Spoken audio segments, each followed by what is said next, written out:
The Peninsular War was a military conflict between Napoleon's empire and the Allied powers of Spain, Britain and Portugal for control of the Iberian Peninsula during the Napoleonic Wars. The war started when French and Spanish armies invaded and occupied Portugal in 1807, and escalated in 1808 when France turned on Spain, its ally until then. The war on the peninsula lasted until the Sixth Coalition defeated Napoleon in 1814, and is regarded as one of the first wars of national liberation, significant for the emergence of large-scale guerrilla warfare. The Peninsular War overlaps with what the Spanish-speaking world calls the Guerra de la Independencia Española, which began with the Mayo Uprising on 2 May 1808 and ended on 17 April 1814.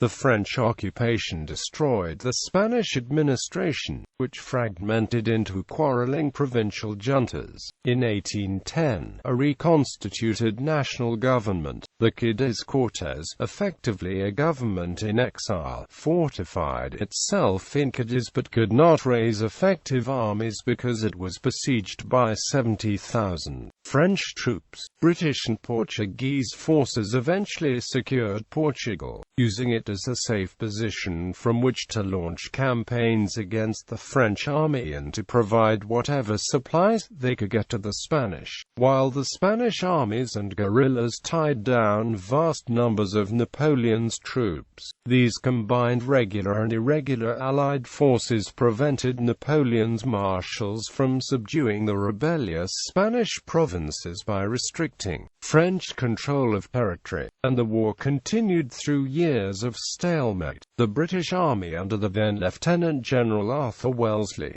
guarded Portugal and campaigned against the French in Spain alongside the reformed Portuguese army. The demoralized Portuguese army was reorganized and refitted under the command of General William Carr Beresford, who had been appointed commander-in-chief of the Portuguese forces by the exiled Portuguese royal family, and fought as part of a combined Anglo-Portuguese army under Wellesley. In 1812, when Napoleon set out with a massive army on what proved to be a disastrous campaign to conquer Russia, a combined Allied army under Wellesley pushed into Spain, defeating the French at Salamanca and taking Madrid. In the following year, Wellington scored a decisive victory over King Joseph's army at Vitoria, pursued by the armies of Britain, Spain and Portugal. Marshal Jean de Dussault, no longer able to get sufficient support from a depleted France, led the exhausted and demoralized French forces in a fighting withdrawal across the Pyrenees during the winter of 1813 to 1814. The years of fighting in Spain was a heavy burden on France's Grande Armée Acute. While the French were victorious in battle, the communications and supplies were severely tested and the units were frequently isolated, harassed or overwhelmed by partisans fighting an intense guerrilla war of raids and ambushes. The Spanish armies were repeatedly beaten and driven to the peripheries, but they would regroup and relentlessly hand the French. This drain on French resources led Napoleon, who had unwittingly provoked a total war, to call the conflict the Spanish Ulcer. War and revolution against Napoleon's occupation led to the Spanish Constitution of 1812, later a cornerstone of European liberalism. The burden of war destroyed the social and economic fabric of Portugal and Spain, and ushered in an era of social turbulence, political instability and economic stagnation.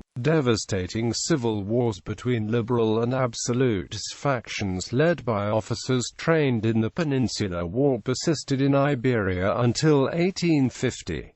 The cumulative crises and disruptions of invasion, revolution, and restoration led to the independence of most of Spain's American colonies and the independence of Brazil from Portugal. Origins. Negotiated during a meeting between Emperors Napoleon and Alexander in July 1807, the treaties of Tilsit concluded the War of the Fourth Coalition, with Prussia shattered and Russia allied with France. Napoleon had expressed irritation that Portugal was open to trade with the United Kingdom. Pretexts were plentiful. Portugal was Britain's oldest ally in Europe. Britain was finding new opportunities for trade with Portugal's colony in Brazil. The Royal Navy used Lisbon's port in its operations against France, and he wanted to deny the British the use of the Portuguese fleet. Furthermore, Prince John of Braganza, regent for his insane mother Queen Maria I, had declined to join the Emperor's continental system against British trade. Events moved rapidly. On the 19th of July 1807, the Emperor sent orders to his foreign minister, Talleyrand, to order Portugal to declare war on Britain, close its ports to British ships, detain British subjects on a provisional basis and sequester the goods. After a few days, a large force started concentrating at Bayonne. Meanwhile, in Portugal, the government's resolve was stiffening, and shortly afterward, Napoleon was once again told that the government would not go beyond its original agreements. Napoleon now had all the pretext that he needed whilst his force, the 1st Corps of Observation of the Gironde with General of Division Jean-Antoine Junot in command, was prepared to march on Lisbon. After he received the Portuguese answer, he ordered Junot court across the Spanish frontier. Whilst all this had been going on, the secret Treaty of Fontainebleau was signed between France and Spain. The document was drawn up by Napoleon's Marshal of the Palace Gerard Duroc and Eugenio Izquierdo, an agent for Manuel de Godoy, Prince of the Peace. The treaty proposed to carve up Portugal into 3 entities. Porto and the northern part was to become the Kingdom of Northern Lusitania under Charles Louis of Etruria. The southern portion would fall to Godoy as the Principality of the Algarves. The rump of the country, centered on Lisbon, was to be administered by the French. According to the Treaty of Fontainebleau, Junot invasion force was to be supported by 25,500 men in 3 Spanish columns. General Taranco and 6,500 troops were ordered to march from Vigo to seize Porto in the north. Captain General Solano would advance from Badajoz with 9,500 soldiers to capture Elvas and its fortress. General Carafa and 9,500 men were instructed to assemble at Salamanca and Ciudad Rodrigo and cooperate with Junot's main force. By the time that Fontainebleau was formally ratified, Junot's 25,000-man army was on the march across Spain. Last-minute efforts at negotiation had failed by informs to the Portuguese that, unless they surrendered forthwith, the House of Braganças would be deposed, but that it was too late and the first French forces started crossing the Spanish frontier. Junot had distinguished himself in Italy, Egypt and Palestine, as well as serving as French ambassador to Lisbon. He was known as a good fighter and an active officer, but he had never had an independent field command. Despite horrible weather, Junot fulfilled his master's instructions to the letter. The French invasion of Portugal encountered no armed Portuguese resistance, and Junot entered Lisbon with a flying column of 1,500 weary men on 30 November. In 1807, Spain was experiencing political chaos and corruption. Charles IV was considered to be incompetent to run the country. Napoleon, now Emperor of the French,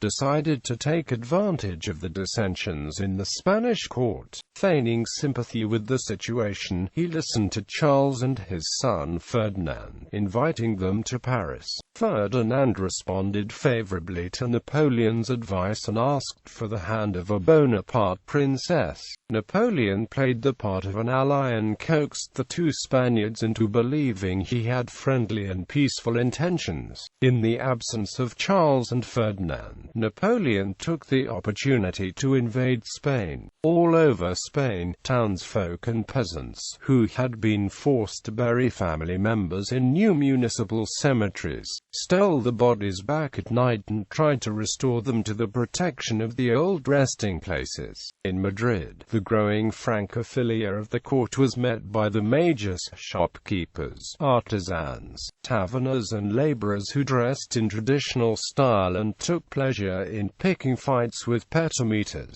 Under the pretext of reinforcing the Franco-Spanish army occupying Portugal, French imperial troops entered Spain, where they were greeted with enthusiasm by the populace despite growing diplomatic unease. In February 1808, Napoleon turned on his ally and ordered French commanders to seize key Spanish fortresses. Barcelona was taken on the 29th of February 1808 when a French column disguised as a convoy of wounded soldiers persuaded the authorities to open the city's gates. Many commanders were not particularly concerned about the fate of the ruling regime, nor were they in any position to fight. The Spanish Royal Army of 100,000 men found itself paralyzed. It was under-equipped. For instance, its 26 cavalry regiments of 15,000 men possessed only 9,000 horses. It was frequently leaderless,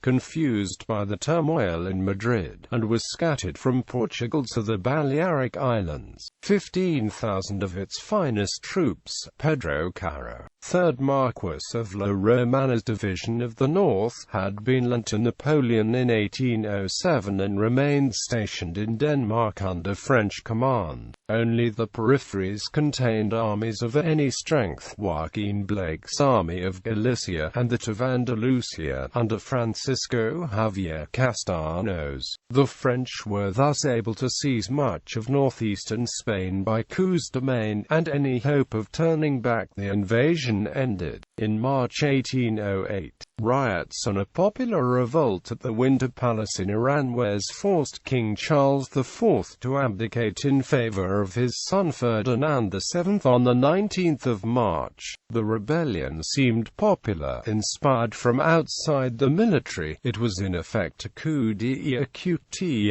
by the Royal Guard. Challenged by this call to arms, Godoy and his royal patrons found they had few defenders. Ferdinand was hailed as a savior when he entered Madrid on the 24th of March.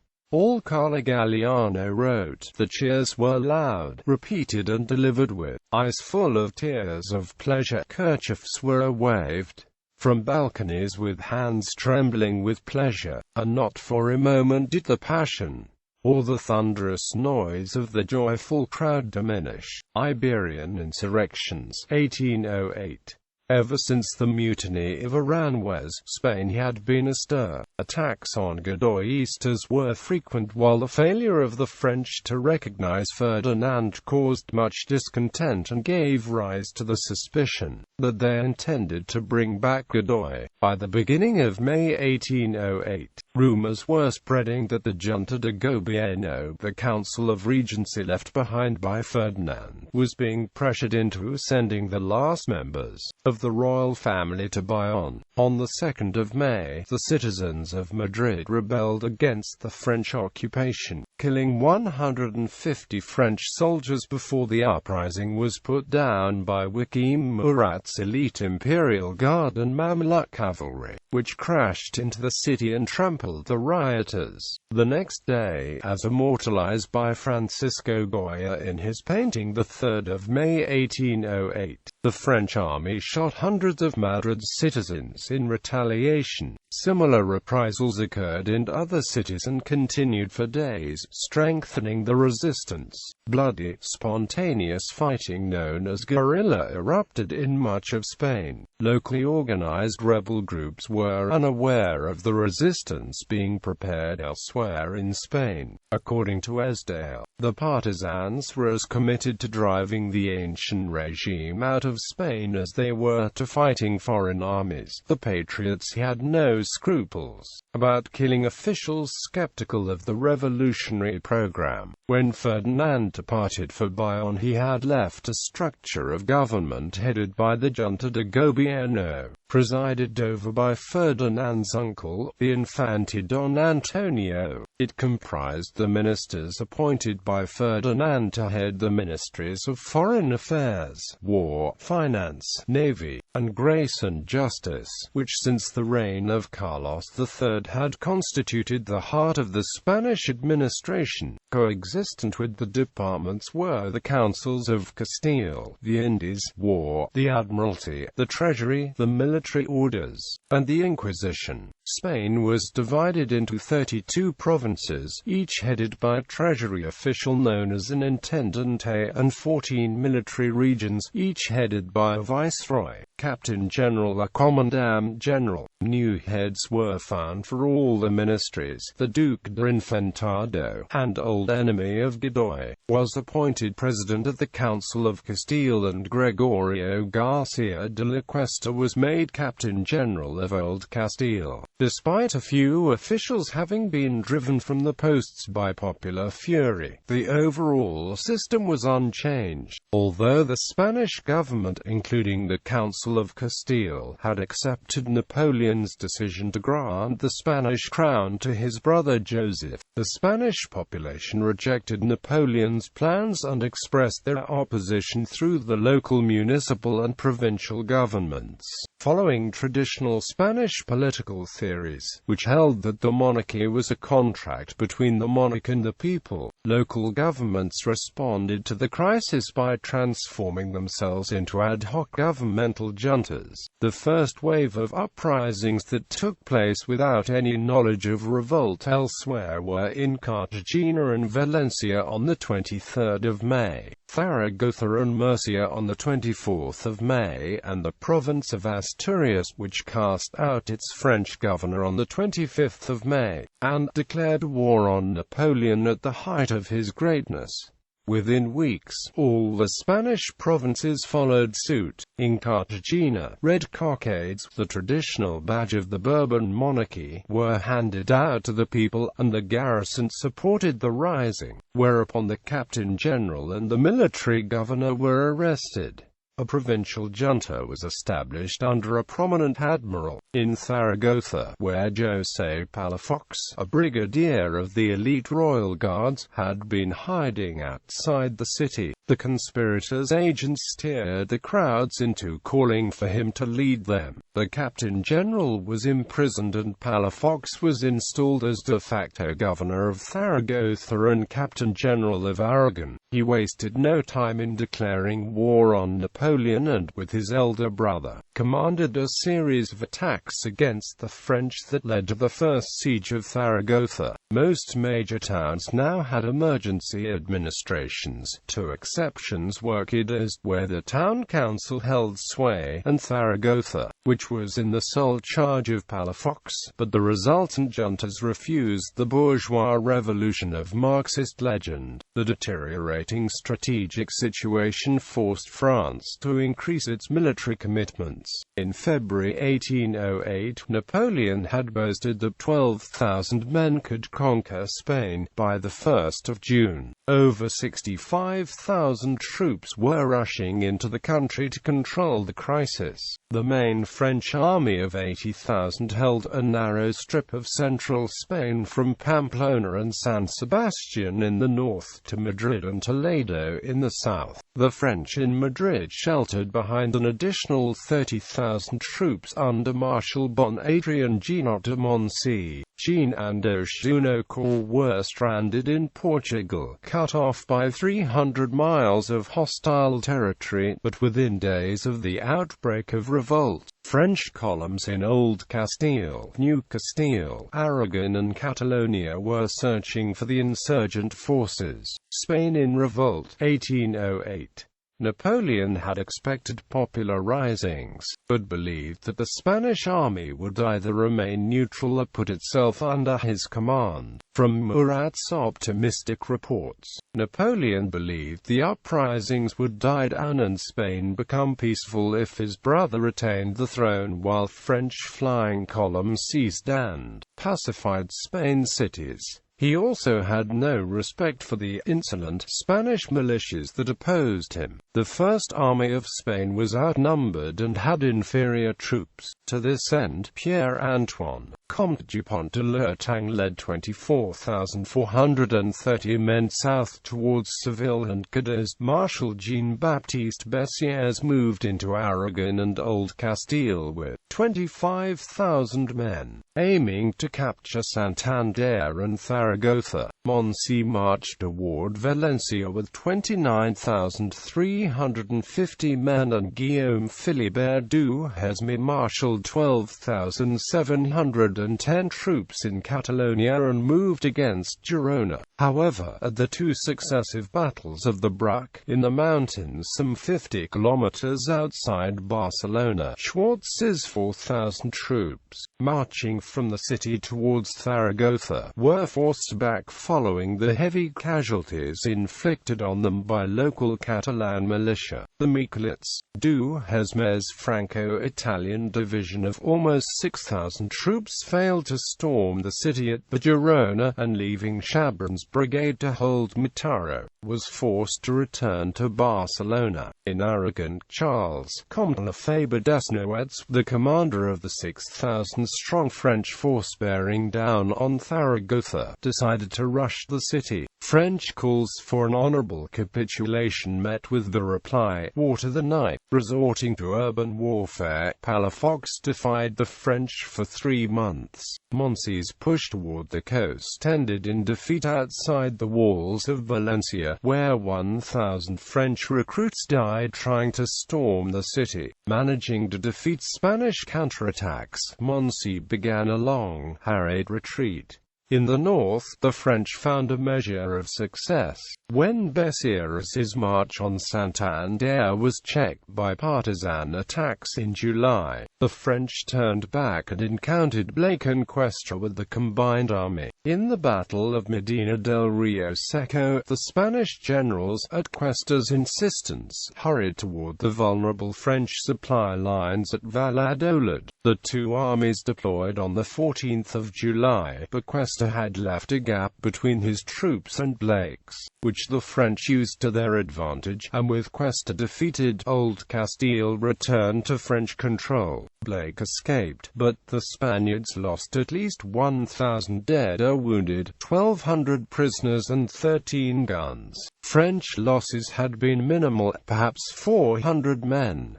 Bessières' victory salvaged the French army's strategic position in northern Spain. The road to Madrid lay open to Joseph, and the defeats at Girona, Valencia, and Zaragoza were forgotten. All that remained was to reinforce Dupont and allow him to force his way south through Andalusia. With the Spanish threat scattered, Joseph entered Madrid on the 20th of July, and on the 25th of July he was crowned King of Spain. A delighted Napoleon said, "If Marshal Bessières has been able to beat the army of Galicia with few casualties and small effort, less than 8,000 troops being engaged, there can be no doubt that with 20,000 men General Dupont will be able to overthrow everybody he meets." However, on the 10th of June, every French ship of the line anchored at Cadiz was seized in the capture of the Rosalie squadron. Much alarmed, Dupont was disturbed enough to curtail his march at Córdoba, and then on the 16th of June to fall back to Andújar. Cowed by the mass hostility of the Andalusians,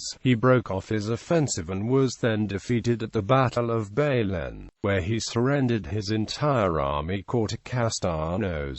The catastrophe was total. With the loss of 24,000 troops, Napoleon's military machine in Spain collapsed. Stunned by the defeat, on the 1st of August Joseph, who had no more than 23,000 troops in Madrid and believed that thousands of vengeful Spaniards were about to attack him, evacuated the capital for Old Castile, whilst ordering Verdier to abandon the siege of Zaragoza and Besiers to retire from Lyon. The entire French army sheltered behind the Ebro. By this time, Girona had resisted a second siege. Europe welcomed this first check to the hitherto unbeatable imperial armies. A Bonaparte had been chased from his throne. Tales of Spanish heroism inspired Austria and showed the force of national resistance. Bailen set in motion the rise of the Fifth Coalition against Napoleon. According to Chandler, this was an historic occasion. News of it spread like wildfire throughout Spain and then all Europe. It was the first time since 1801 that a sizable French force had laid down its arms, and the legend of French invincibility underwent a severe shaking. Everywhere anti-French elements drew fresh inspiration from the tidings. The Pope published an open denunciation of Napoleon. Prussian patriots were heartened, and, most of all, the Austrian war party began to secure the support of the Emperor Francis for a renewed challenge to the French Empire. British intervention, 1808. Britain's involvement in the Peninsular War was the start of a prolonged campaign in Europe, after which the country could no longer be accused, in Sheridan's words, of doing no more than filching sugar islands. To Britain, which wanted to become a military power as well as a naval one, it seemed that the Spanish people had rejected Napoleon on all his works and Britain found itself on the side of freedom. Despite opposition, Britain and its coalition had acquired a new moral legitimacy. 5 days after having declared war on Napoleon, the Junta General of Asturias sent a delegation to London to request help, as did others from Galicia and Seville. While they did not specifically ask for troops, the dispatch of a British army was soon under consideration by the Portland administration. 3 British Army officers, led by a lieutenant colonel, reached Guijon on the 27th of June 1808 to assess the state of affairs from a military viewpoint. Following the Spanish victory at Bailen, the Secretary of State for War and the Colonies, Viscount Castlereagh, sent a second delegation, this time led by General Sir James Leith, who arrived in Guijon on the 30th of August 1808 with a view to seeing how the north of Spain could best be reinforced to prevent Napoleon sending in more troops through Iran, and isolating him in Madrid or Burgos. Leith would later join Bed's forces in November 1808. There were fewer constraints than normal. The authorization of embodied members of the militia to volunteer for service in the line offered a steady supply of fresh men. The need to provide against French invasion had been much reduced. Brent Spencer's division had been assembled at Cork, and brigades that had been about to raid the invasion port of Boulogne were available for immediate action. In August 1808, the British Army, including the King's German Legion, landed in Portugal under the command of Lieutenant General Sir Arthur Wellesley, who drove back Henry François de Labarde's forces at the Battle of Rolica on the 17th of August. As the Portuguese observation army of Bernardino Frei de Andrade shadowed Louis Henry Loaison's division, on the 21st of August, Wellesley, who had turned to the mouth of the Massera River to protect landing reinforcements, was attacked at Viamero Hill by Jean Andoche Junot, The Battle of Vimeiro was the first occasion on which Napoleonic offensive tactics combining skirmishers, columns and supporting artillery fire failed against the British infantry line and Wellesley's defensive skills. Considered too junior an officer to command the reinforced expedition to Portugal, Wellesley was replaced first by Sir Harry Burrard and then Sir Hugh Dalrymple. Dalrymple granted Junot favourable armistice terms that allowed his unmolested evacuation from Portugal by the Royal Navy in the controversial Convention of Sintra in August. In early October 1808, following the scandal in Britain over the Convention of Sintra and the recall of the generals Dalrymple, Burrard, and Wellesley, Sir John Moore took command of the 30,000-man British force in Portugal. In addition, Sir David Baird, in command of an expedition of reinforcements out of Falmouth consisting of 150 transports carrying between 12,000 and 13,000 men, convoyed by HMS Louis, HMS Amelia and HMS Champion, entered Corunna Harbour on the 13th of October. Meanwhile, the British had made a substantial contribution to the Spanish cause by helping to evacuate some 9,000 men of La Romana's Division of the North. The division, stationed in Denmark, had been sent to Northern Europe in 1807 to assist the Grande